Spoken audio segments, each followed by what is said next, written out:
Good morning, everybody. Mike Vacchi, Princetontrader here for Mr. Topstep with your Friday morning pre-market webcast.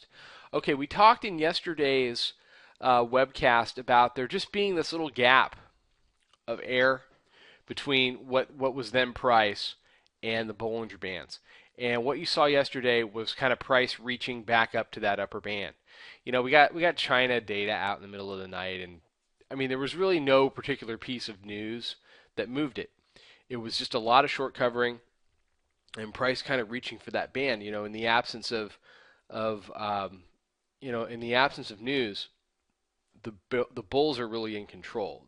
You'll see a persistent drift up in this market absent news. You've got nothing out of Washington. You've got nothing out of Europe. Okay.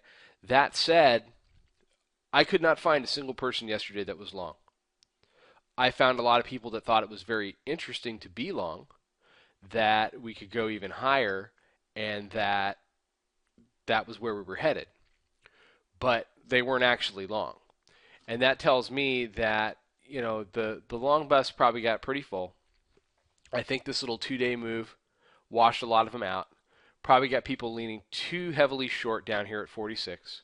And what we saw yesterday was the people that got short here on the 7th, probably around the 60 level with stops at 63, they all got run out of town.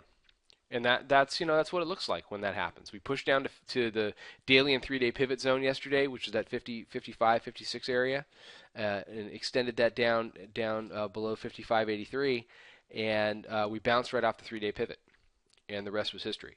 So what am I looking at today? Today should be an interesting day. See if the bulls can get some follow through. We're trading 66.5 now. We did make a new high in the Globex up at 1471.5. We are very overextended on all of my metrics. On the 45-day pivot, we traded 50 handles above the 45-day pivot, which is significant for me. We're still up at the upper band. There's absolutely a risk that we could ride the upper band. That's always a risk, but I don't think that will happen in a straight up fashion. And I'm looking for the market to either consolidate today or pull back a little bit, because yesterday was a pretty big move. On the upside, though, if we get through 71.5, then you have to start looking at 73. Then you're looking at 1480, 1483. On the downside, the bears, if they want to get anything done, their first order of business is to get through 1465, which is the daily pivot, and stay underneath it. If they do that, then they can make a move back down to 58 and 55. The ultimate push, though, is through 1450. If the bears can't get through 50 and go back to work on 46, and they need to do it slowly. If they try to do it in one shot, then we're going to double bounce off 46. So it needs to be steady.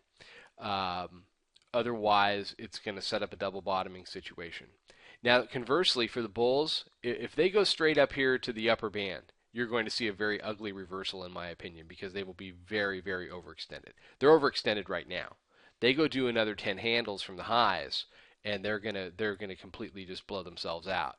They'll have nothing left. It'll be a very easy short to take. It'll be a very easy short to hold, and it'll then we really will ride back to that middle band, because the buying levels are exhausted, and everybody's taking profits. The late longs are freaking out, and that's how reversals are made. So some things to watch today. Okay, everybody have a good one. Mike Vacchi, Princetontrader for Mr. Topstep. I will be back Monday morning with another webcast. Have a fantastic weekend, and trade them well, everybody.